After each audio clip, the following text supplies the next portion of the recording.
Y así vamos a dar inicio a una entrevista en estas voces de todo el mundo, en estas voces del mundo de interés mundial, ¿sí? Hoy vamos a entrevistar a Teresa Sancho por segunda vez. Lo hicimos allá por el mes de abril y vamos a hablar de los refugiados de Moria, isla de Lesbo en Grecia. Realmente va a ser un relato donde nos va a dar una tristeza de cómo vive mucha gente, los refugiados, en gran parte del mundo.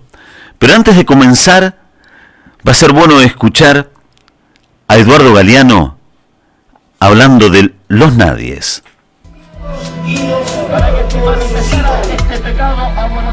Porque el mundo está sufriendo.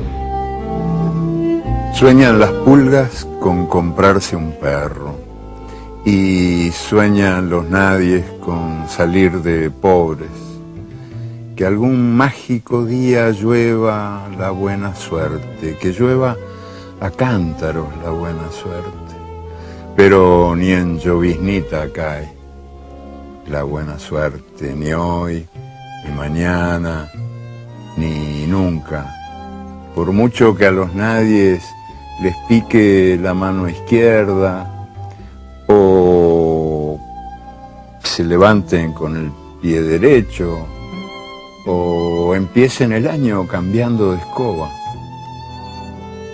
los nadies, los dueños de nada, los hijos de nadie, los ningunos, los ninguneados, que no son aunque sean, que no hablan idiomas sino dialectos, que no profesan religiones sino supersticiones, que no hacen arte sino artesanía, que no tienen cultura sino a lo sumo folclore, que no son seres humanos sino recursos humanos, que no tienen nombre sino número, que no figuran en la historia universal sino en la crónica roja de la prensa local,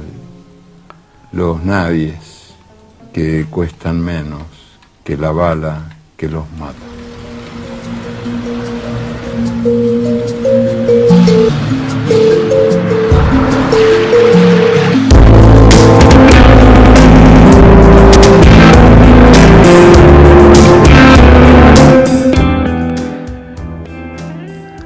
Así hablaba Eduardo Galeano, interpretaba a los nadies.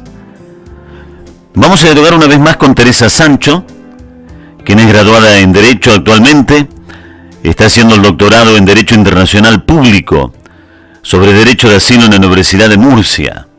En el 2016 visitó por primera vez un campo de personas refugiadas en Grecia, donde estuvo colaborando 6 meses.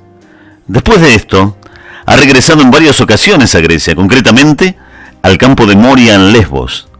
También ha estado en el campo de Kutupalong en Bangladesh, donde malviven cerca de 1 millón de personas de la etnia Rohingya.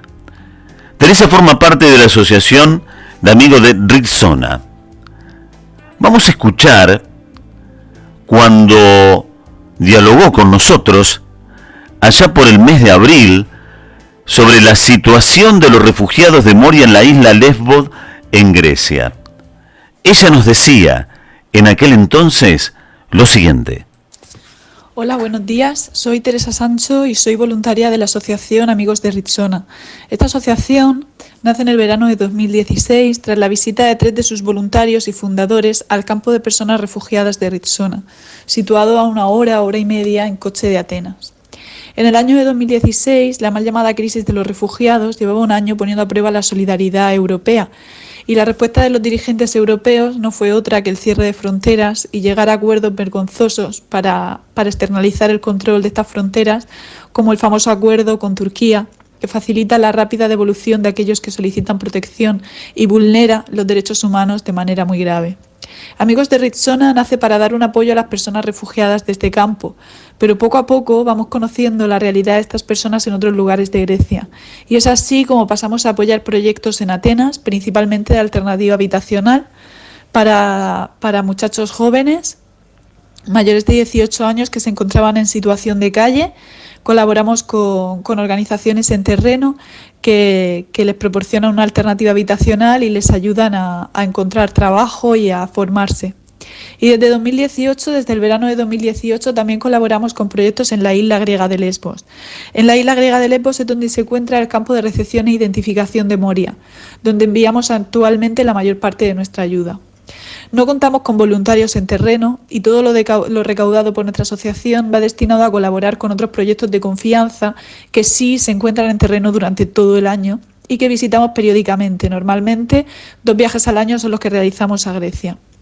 Empleamos estos viajes para recoger fotos y vídeos, para denunciar las horribles condiciones de acogida que presta Europa a los que huyen del terror, ya que la denuncia de estas violaciones de derechos humanos es una de las principales funciones de nuestra asociación. Además, visitamos los distintos proyectos y tenemos la oportunidad de conocer de primera mano las necesidades y colaborar en todo lo que podamos en la medida de nuestras posibilidades. Nuestra última visita tuvo lugar en diciembre de 2019. Estuvimos allí unos días antes de Nochevieja, en Moria, y lo que nos encontramos fue una situación devastadora. Moria es un campo preparado para recibir e identificar a aquellos que lleguen por mar a la isla griega de Lesbos, que es una isla que está a unos 10 kilómetros de distancia de Turquía. Está muy cerquita y uno de los principales puntos de entrada de solicitantes de asilo, de protección internacional. Este campo de recepción, que está preparado para acoger de manera su capacidad máxima son 2.500 a 3.000 personas, pero actualmente la población del campo de Moria y de sus alrededores supera los 19.000. Cuando nosotros estuvimos allí en diciembre estaban cerca de los 21.000 las personas que allí malvivían. La mayor parte de ellas son de población afgana, también hay mucha gente de distintos países de África, de Senegal, de Togo, y también hay mucha gente siria, de Irak, de Irán. Las nacionalidades son muy variadas. Hay unas zonas del campo que no tienen agua, la luz se corta continuamente, hay partes del campo en las que no hay luz en ningún momento del día, hay otras en las que hay luz solamente en determinadas horas. La asistencia médica es prácticamente inexistente, hay un médico, 2 médicos oficiales, uno por la mañana y otro por la tarde para dar salida a las necesidades médicas de esas casi 20.000 personas. Por suerte está cerca el Hospital de Campaña de Médicos Sin Fronteras, que realizan una labor estupenda allí y que son capaces de atender a unas 200 personas al día. El reparto de la comida es horrible, la comida es de una calidad nefasta, no se tienen para nada en cuenta las necesidades nutricionales de las personas que allí malviven. Las colas que se organizan para recoger la comida son kilométricas, se pueden estar hasta 3 horas haciendo cola para recoger su ración de comida. La situación de ansiedad de las personas que allí se encuentran es brutal y todo esto se ha visto sin duda incrementado en los últimos tiempos, en los últimos meses, por el coronavirus. El coronavirus ha obligado a todos los países del mundo a adoptar unas medidas impensables para todos hace unos meses y estas medidas se vuelven imposibles en un campo como es el campo de Moria, en cualquier campo de refugiados, en el de Moria, imposible. Tienen obligado distanciamiento social, pero tienen que hacer unas colas kilométricas para recoger la comida. 19.000 personas haciendo cola para recoger una ración de comida. No tienen acceso a agua, no tienen acceso a jabón.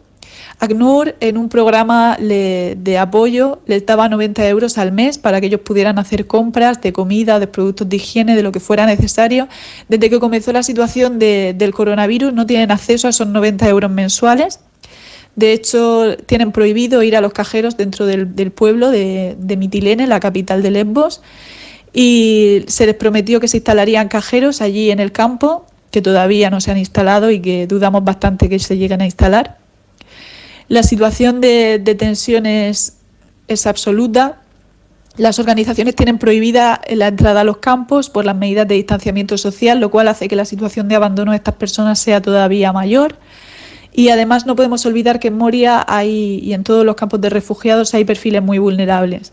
Hay perfiles de personas con enfermedades crónicas, del corazón, de los pulmones, con diabetes, con todo tipo de perfiles. Nosotros en nuestras visitas hemos llegado a ver a niños con tratamiento oncológico, mal viviendo en el campo de refugiados.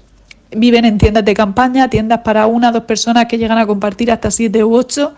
No tienen nada que separe sus cuerpos del suelo. Duermen prácticamente en el suelo. Por la noche las mujeres temen ir al baño solas por miedo a ser violadas. No hay luz, como hemos dicho anteriormente, y la situación se hace imposible llevar a cabo las medidas de la Organización Mundial de la Salud frente al coronavirus en un lugar como Moria.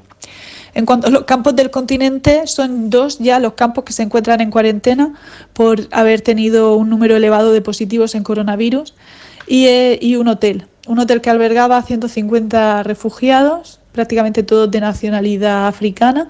También se encuentra en cuarentena después de un increíble número de positivos en el test del coronavirus.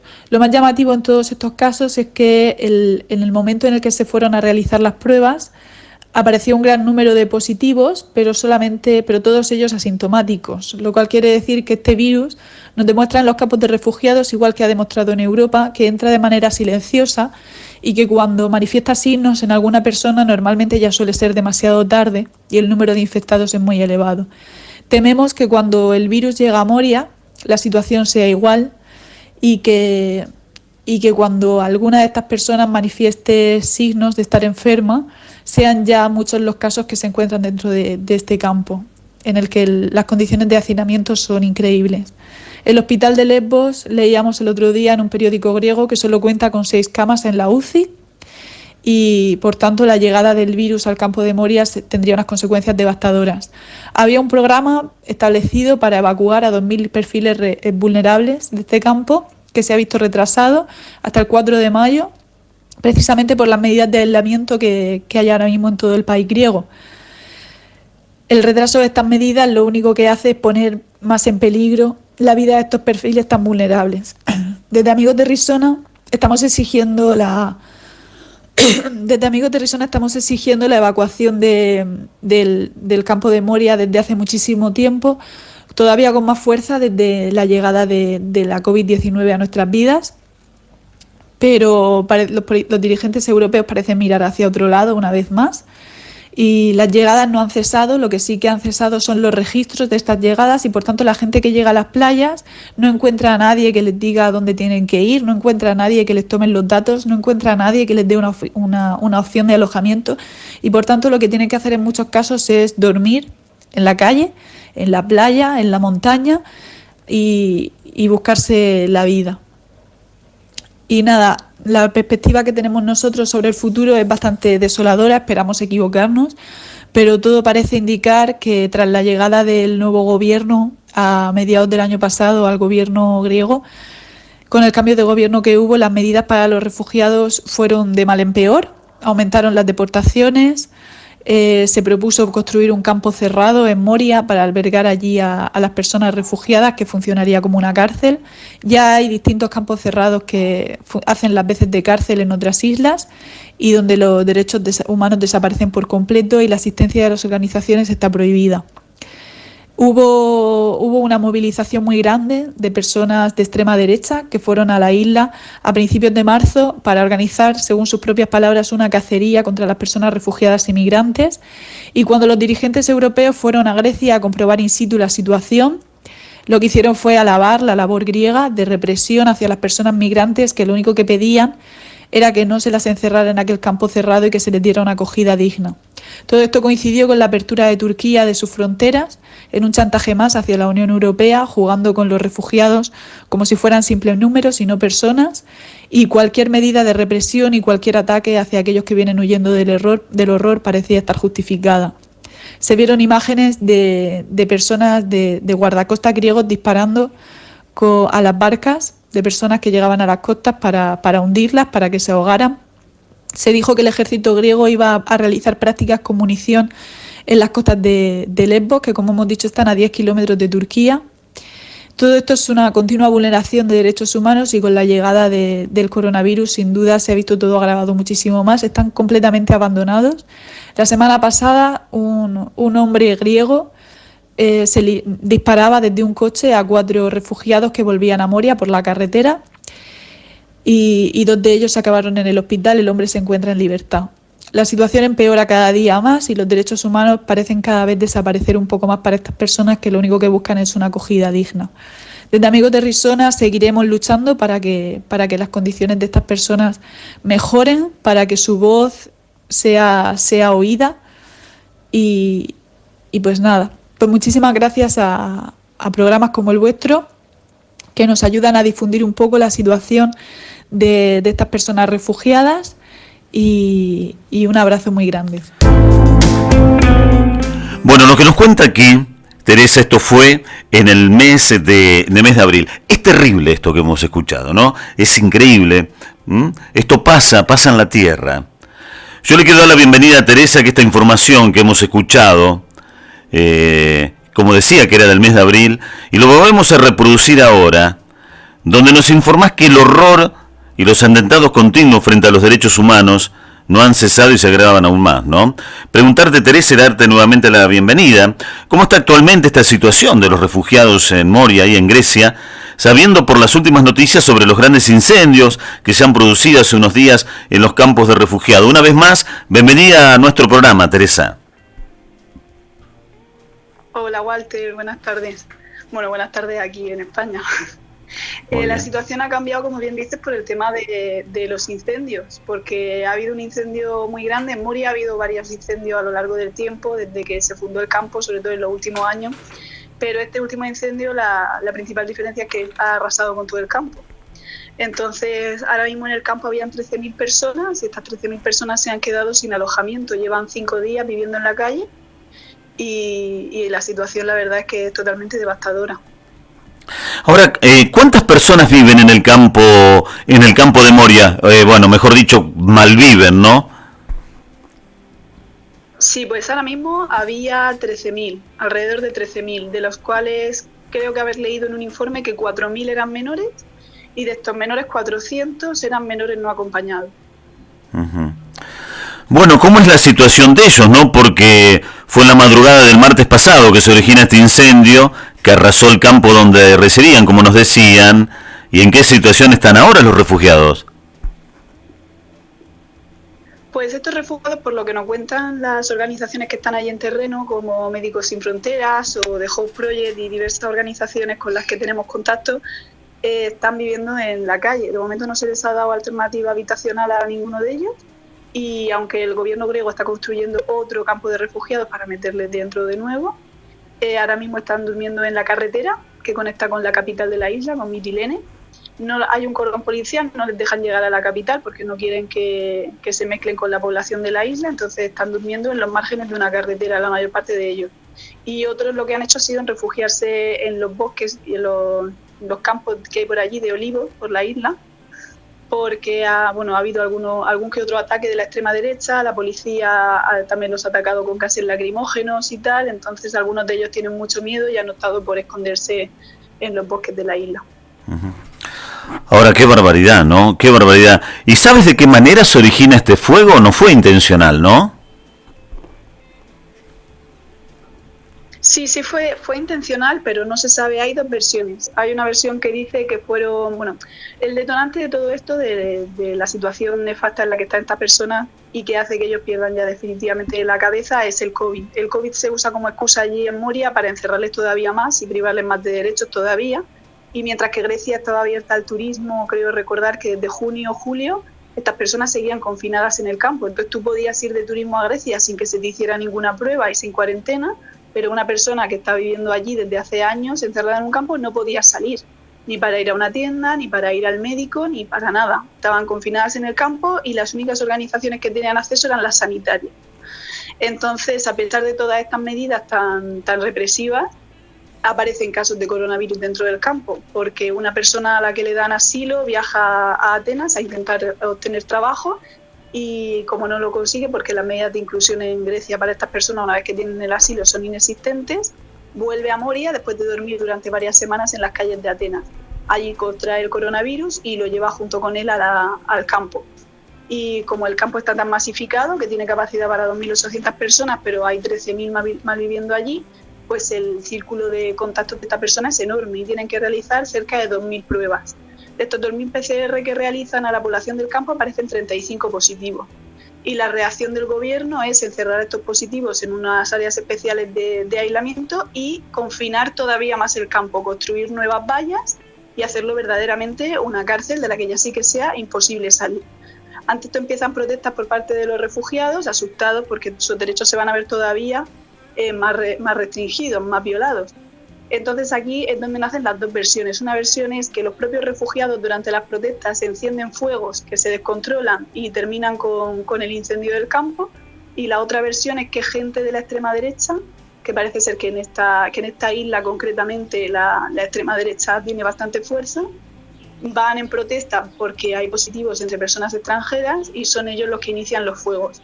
Todavía no se ha confirmado cuál de las dos versiones es. El gobierno defiende que es la de los refugiados, pero también hay gente que defiende que es la otra. De hecho, al día siguiente vuelve a incendiarse el campo. Se había quemado, el primer día se quema como el 80% del campo y el segundo día se quema todo lo que queda en pie. Y ahí sí que se dice que son la gente de extrema derecha los que les prenden fuego al campo, porque a los refugiados no se les dejaba pasar el cordón policial, pero no hay nada confirmado. Todo esto son un poco rumores, no hay prueba segura de que fuera ninguna de las dos personas. Por Dios, qué barbaridad lo que nos estás contando, ¿no? ¿Qué labor están realizando los médicos de fronteras, no? ¿Acatan en coordinación con diferentes organizaciones? Sí, Médicos Sin Fronteras allí desde luego realiza un trabajo espectacular. Nosotros hemos estado con ellos en la clínica alguna vez que hemos ido a Grecia, hemos conocido al personal que está allí. También ha ido gente española de Médicos Sin Fronteras, ha ido a colaborar con ellos en terreno y luego hemos tenido contacto con ellos. Y además tenemos una organización española que se llama Rowing Together, que comparte espacio con ellos allí en Moria. Y bueno, la labor que ellos realizan es espectacular. Ahora se han tenido que adaptar a la situación porque su clínica no se ha quemado, porque Médicos Sin Fronteras hace tiempo que salió del campo de Moria, porque recibía presiones por parte del gobierno griego para no denunciar las violaciones de derechos que allí estaban pasando, a cambio de trabajar dentro del campo.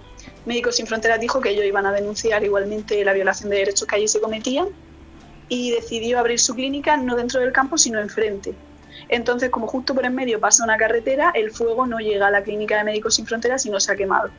Lo que están haciendo es que como los refugiados no pueden ir hasta allí, los llevan en sus propios transportes hasta la clínica los casos más graves.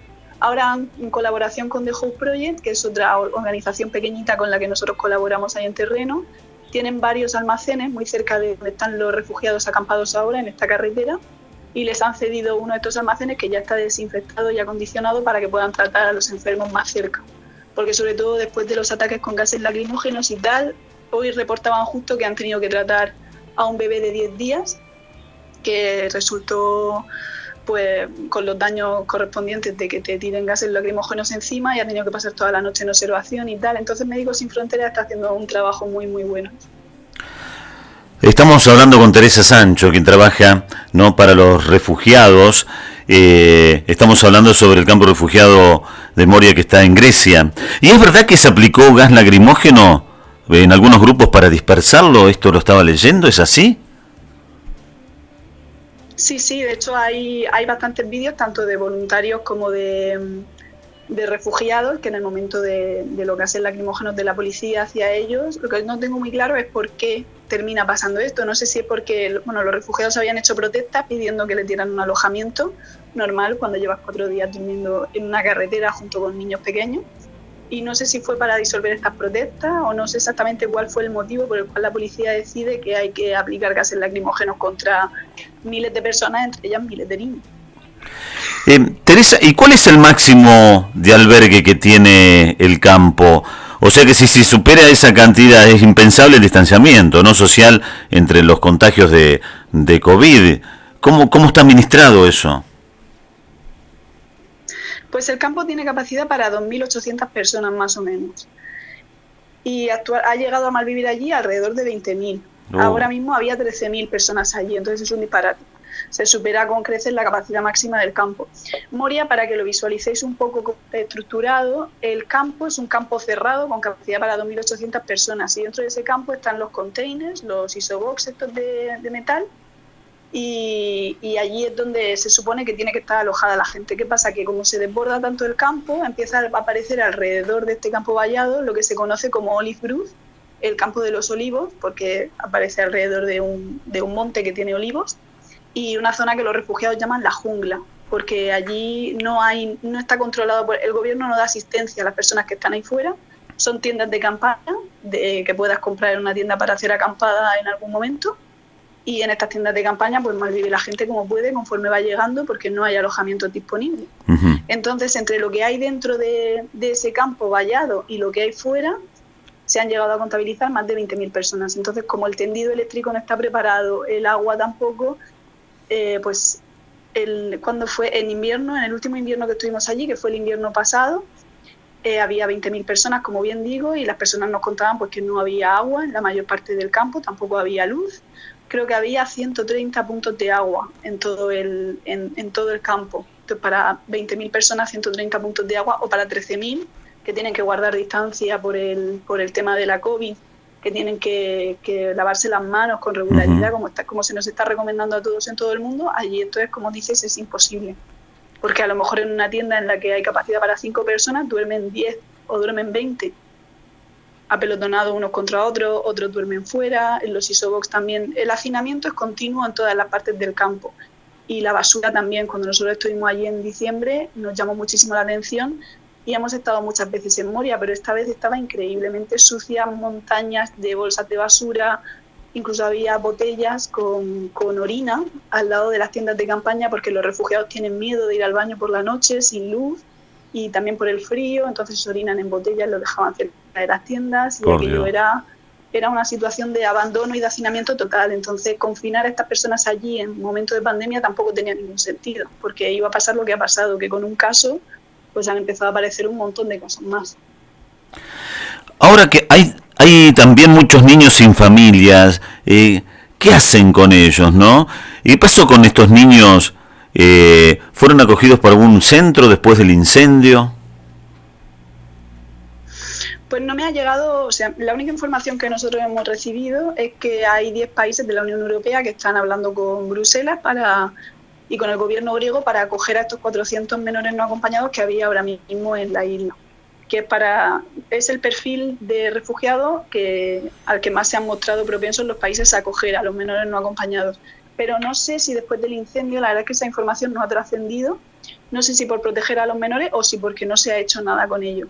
No sé si están alojados en algún lugar concreto o si están en la carretera junto con el resto de refugiados. La verdad es que esa información no la he estado buscando, pero no la he encontrado en ningún sitio. No sé muy bien si es que o no le han dado el alojamiento o bien se lo han dado y por proteger a los menores no han querido contar dónde los tienen alojados. Pero no ha trascendido nada sobre ellos.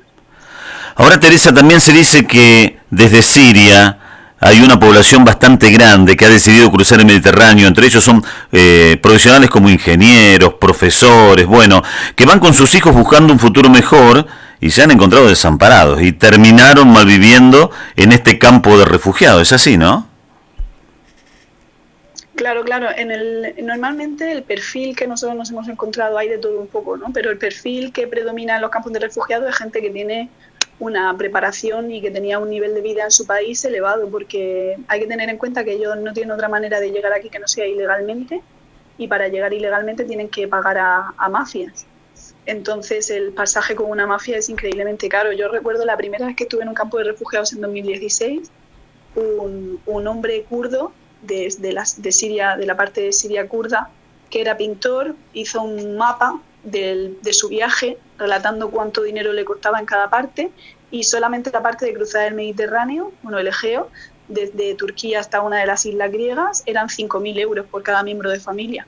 No sé si los precios seguirán así, no sé ahora mismo en qué precios se mueven las mafias, porque obviamente no estoy muy enterada de eso, pero suelen ser precios bastante elevados que solamente puede hacer frente a ellos la gente que tuviera un nivel de vida alto en su país.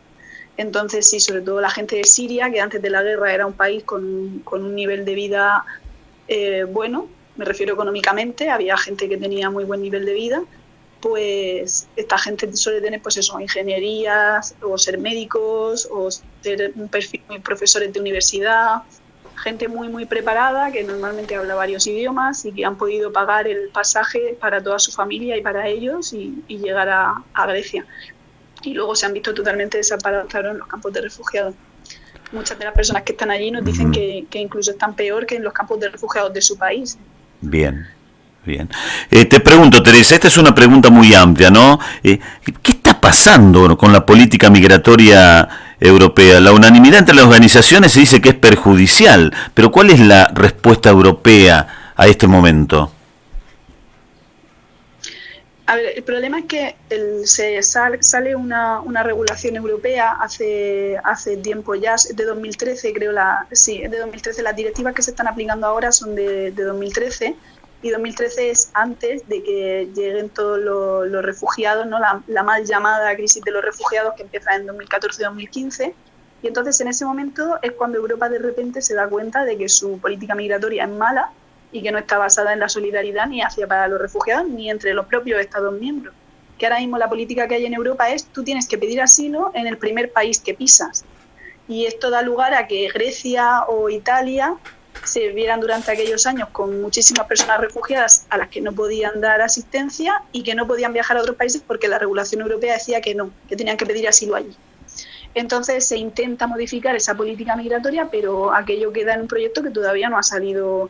Hay propuestas de modificación que empiezan a elaborarse en 2016, que todavía no han salido, y ahora parece ser que dicen que en un plazo de un mes, han dicho desde los distintos órganos de gobierno europeo, que van a intentar modificar esa política migratoria, pero ya no sabemos qué pensar, porque este problema no es nuevo. El incendio es un problema nuevo, pero Moria lleva allí desde 2015 y ha estado siempre saturada y siempre ha habido condiciones de hacinamiento y de violación de derechos humanos. Entonces, ahora me dices que en un mes lo vas a cambiar, pues bueno, veremos a ver si es verdad. También dependerá de la voluntad de los Estados miembros.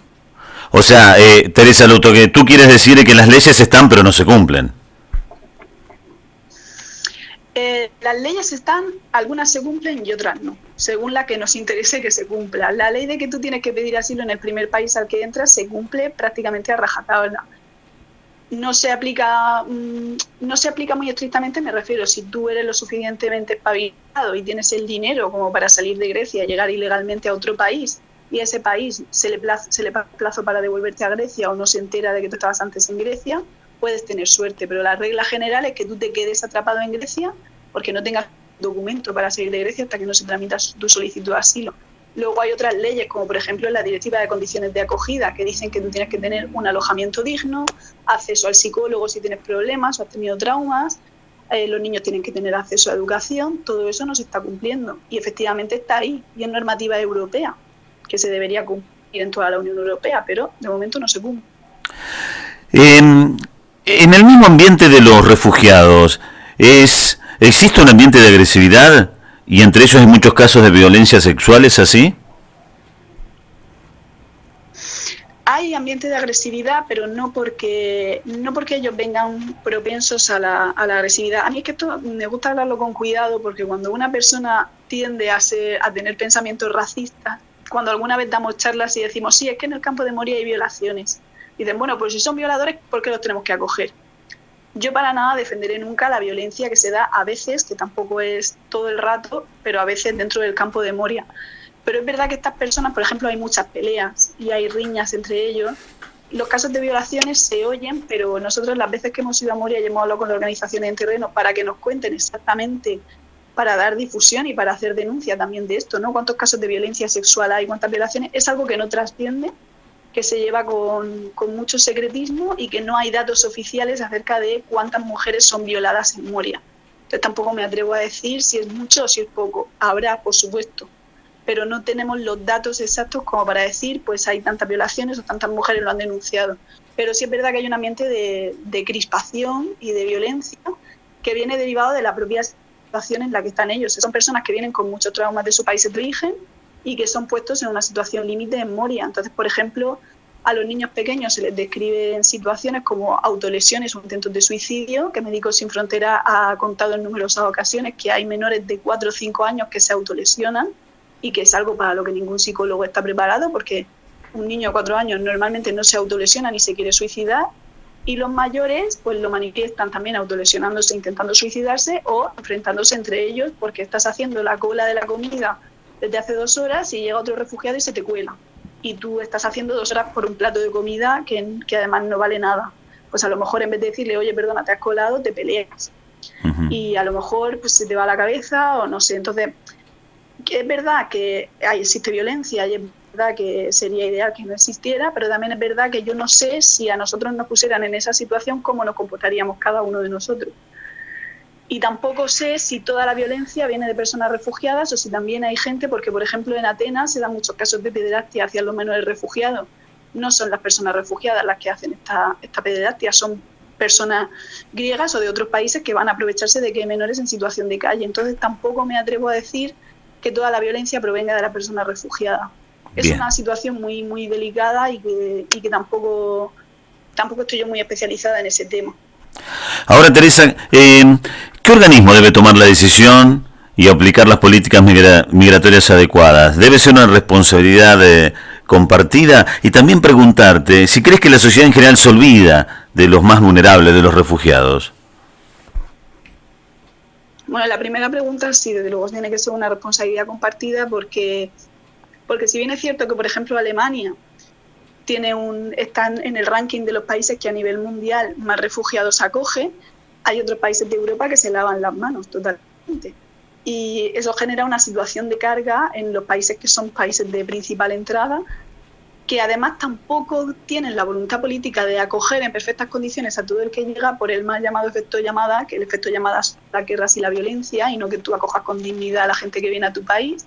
Pero existe esa creencia de que si le damos una vida digna a las personas refugiadas y migrantes en los países de entrada, como puedan ser España, Italia y Grecia, van a venir todavía muchos más.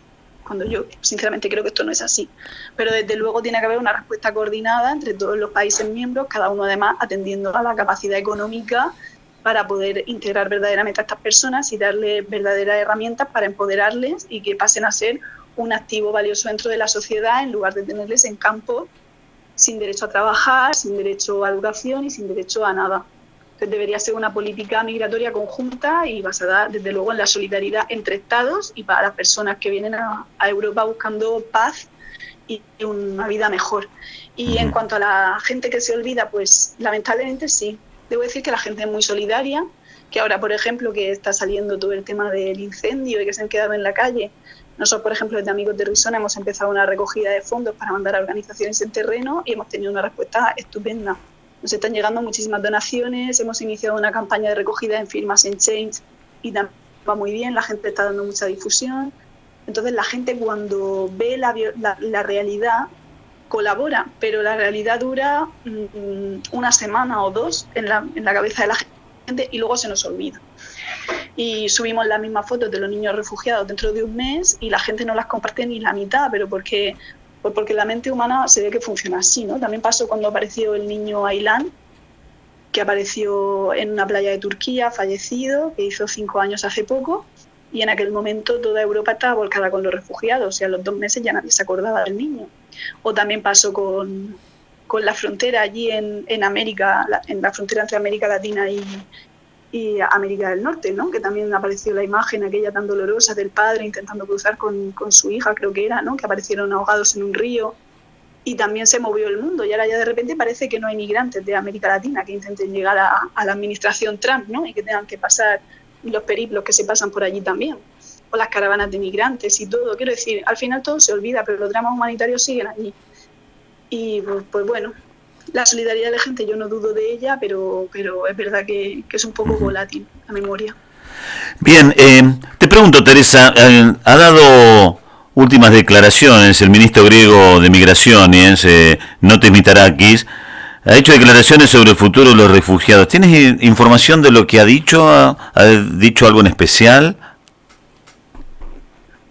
Pues yo de sus declaraciones concretas no tengo mucha idea, pero sí que me llegan fotos de lo que están haciendo allí ahora mismo. O sea, lo que van a hacer con esta gente es que ya han levantado un campo.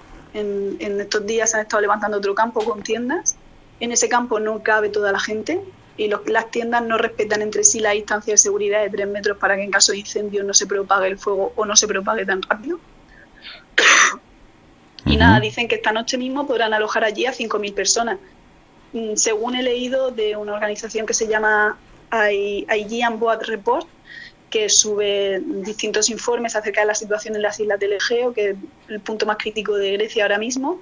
Ellos han dicho que hay 200 tiendas, que van a meter a 10 personas por cada tienda, son 2.000 personas a las que pueden alojar.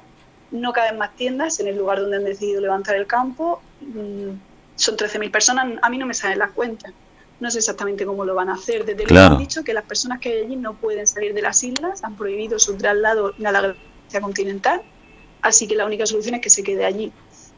No sé si es que las van a volver a hacinar, no sé muy bien. Desde luego no tiene pinta de que le vayan a dar un alojamiento más digno que el que tenían antes. ¿Crees que la intención es acabar con Lesbos, arrasarlo hasta el último cimiento? Pues por parte de las administraciones griegas yo creo que no. Por parte de la gente de la isla y de los refugiados, la intención es que ese lugar desaparezca. Porque aquí se da un fenómeno un poco extraño, y es que gente de ideología muy distinta, por motivos distintos, quieren que Moria desaparezca. Por un lado están las personas que están en contra de los refugiados, que quieren que ese campo desaparezca porque quieren que su isla esté libre de refugiados, y por otro lado están las personas que defienden los derechos de los refugiados, que quieren que ese campo desaparezca porque es una aberración para los derechos humanos. Entonces lo que está pasando es que antes del COVID y de todo esto había habido una serie de protestas en Moria porque el gobierno pretendía levantar otro campo con más capacidad, pero totalmente cerrado, a modo de centro de detención, para meter dentro a todas las personas que hay en Moria y la gente que llegara nueva. Y allí se veía gente de todo perfil que pedían que no se abriera ese campo y que Moria se cerrase. Por parte de la administración, no tiene pinta, porque además hay que tener en cuenta que tener un campo de refugiados al final da dinero. Quiero decir, las personas refugiadas muchas veces son usadas como un negocio. Y aquí en esta isla tenemos una serie de personas que van a trabajar o a estar como voluntarios, más luego el dinero que manda el gobierno para que tú te estés haciendo cargo de ese campo, más luego el negocio del catering del campo, más alrededor de un campo de refugiados se mueve mucho dinero. Y si no hubiera interés en haber un campo de refugiados, la solución es sencilla, son 13.000 personas. 13.000 personas repartidas entre toda Europa o repartidas incluso por Grecia es nada. 13.000 personas no es tanta gente, es un pueblo pequeñito. Pero se hace un problema enorme y se tiene a estas personas en estas condiciones que se tiene porque algún interés habrá en tenerlas así. Bueno, por Dios, ¿no? Esta crisis humanitaria, ¿no? ¿Cree que es un cóctel que combina dos ingredientes, pandemia y xenofobia?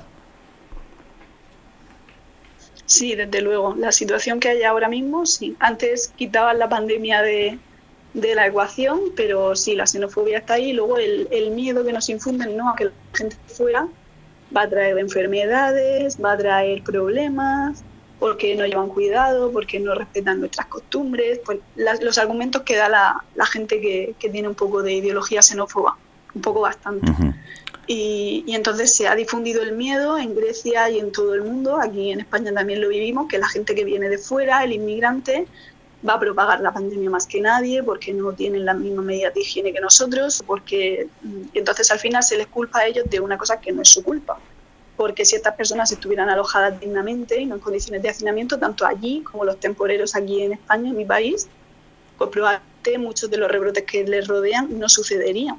Pues si tienes a las personas viviendo hacinadas como animales, pues hay un problema, pero el problema no es suyo, el problema es nuestro, porque no les acogemos como tendríamos que acogerles. Y al final, usando esa idea, ¿no?, de seguridad y de tener que protegernos, pues cometemos verdaderas barbaridades como la que se está cometiendo allí en Grecia. Ahora, te voy a hacer nuevamente una pregunta con respecto a los médicos, ¿no? Que aparte del fuego arrasador ahí en los campos, tuvieron que soportar saqueos, o sea, robos de equipos médicos, también elementos personales. El trabajo de soporte para lo que conlleva su labor es tremendamente estresante. Estos médicos permanecen allí todo el año, ¿no?, en los mismos campos, o cumplen un periodo determinado de tiempo, o son trasladados a otros campos. ¿Cómo es para los médicos? Pues la verdad es que no sé muy bien cómo funciona. Sé que la organización, lo que es la organización, está allí todo el año. Y sé, por ejemplo, que la organización española que está allí, Rowing Together, que sí que tenemos sí que nos seguimos más en redes y hablamos de cuando en cuando y hemos conocido a su equipo en terreno. Y prestan asistencia ginecológica compartiendo espacio con Médicos Sin Fronteras. Ellos hacen rotación de los médicos, el médico va allí, está un tiempo y luego se vuelve a España. Y va otro y así se van renovando los puestos que hay allí. En Médicos Sin Fronteras me imagino que funcionará igual, que la gente irá un periodo de tiempo, que suele ser un periodo de tiempo largo, hablamos de meses, bastante tiempo, y luego se van renovando los puestos, pero no sé exactamente, no me atrevo a hablar porque no tengo ni idea. Bien. Como nosotros no prestamos asistencia médica, no sabemos muy bien cómo se organiza. Bien, el próximo 30 de septiembre, hay una nueva propuesta del nuevo Pacto para la Migración y el Asilo. ¿Tienes conocimiento de ello? Sí, esto es lo que decía antes, que Europa dice que en el plazo de un mes, exactamente para el 30 de septiembre, sacarían una propuesta de nueva política migratoria y tal. No sabemos exactamente en qué se va a traducir esto. Espero que se traduzca pues eso, en más solidaridad, en apoyo a los países que son de primera entrada y en apoyo para las personas que vienen. Pero la realidad nos demuestra que el rumbo que está tomando la Unión Europea en política migratoria en los últimos años es externalizar fronteras en países como Marruecos, Turquía o Libia y en maltratar a las personas que consiguen llegar. Entonces, pues no sabemos exactamente qué es lo que nos vamos a encontrar con esta propuesta. Bueno, la labor que realiza la organización Amigos de Rizona, a ver, ¿cómo la presentás? ¿Cómo la ampliás? Bueno, Amigos de Rizona, que llevamos funcionando desde hace ya 4 años, desde 2016, la labor que hacemos, nosotros no tenemos voluntarios en terreno, nosotros lo que hacemos es viajar a Grecia 2 veces al año y bueno, intentamos que sean 2 veces al año. Este año, por ejemplo, todavía no hemos podido ir por el tema de la COVID, no nos parecía responsable, pero bueno, normalmente en condiciones normales 2 o 3 veces al año. Y entonces visitamos organizaciones que están en terreno todo el año. Por ejemplo, ahora mismo a The Hope Project o a Rowing Together o a distintas organizaciones que están en este momento en Lesbos. Anteriormente hemos ayudado en Atenas y en Ritsono, pero actualmente en Moria, en Lesbos. Y vemos qué necesidades tienen. Visitamos el campo de Moria para hacer fotos, vídeos, denunciar, intentar a España la situación real de este campo, intentar colocar alguna noticia en los medios, denunciar cuál es la situación que allí está pasando. Y una vez que hemos visto la realidad y hemos conocido las necesidades de las organizaciones en terreno, volvemos a España y hacemos distintas campañas de sensibilización y además recogemos fondos y todo lo que entra en nuestra cuenta va íntegro a estas organizaciones que conocemos, porque muchas veces es verdad que la gente te pregunta, ¿pero a dónde puedo donar? Es que no confío en las organizaciones, es que no me gustan las organizaciones grandes. Bueno, pues siempre da un poco de confianza conocer a alguien, ¿no?, que te diga, pues yo he estado allí y esta organización funciona perfectamente, o esta otra.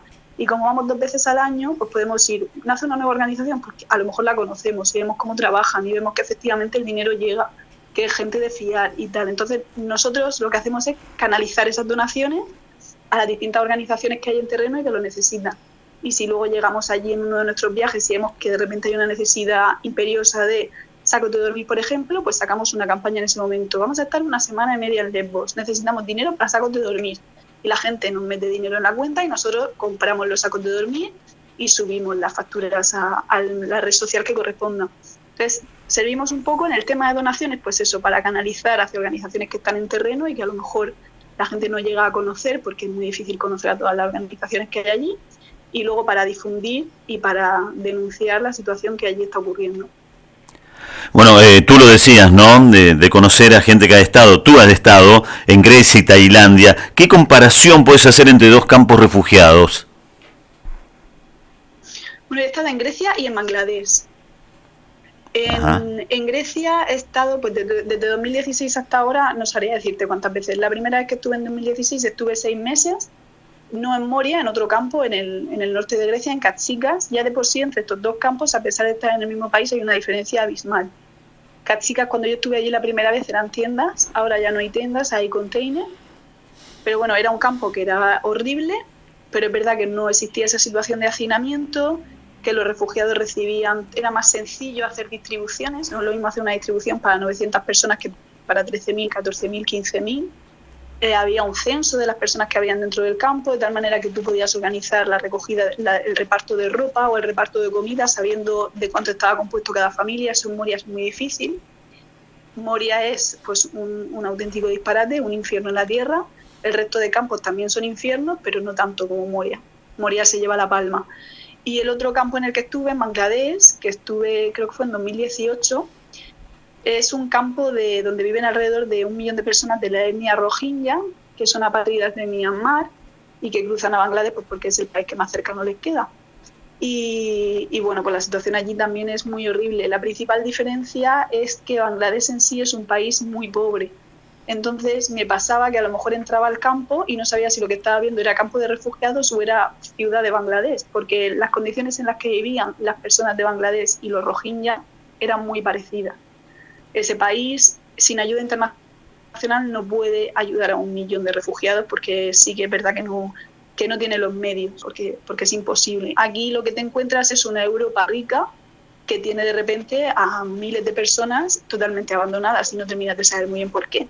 Porque no hay necesidad, es que no es necesario que estas personas estén sufriendo así, ni es totalmente inevitable. Se puede evitar perfectamente, pero no hay voluntad. Allí en Bangladesh están todos mal. Entonces el mundo entero debería ayudar tanto a este país como a los refugiados. Bueno, agradecerte muchísimo esta charla, ¿no?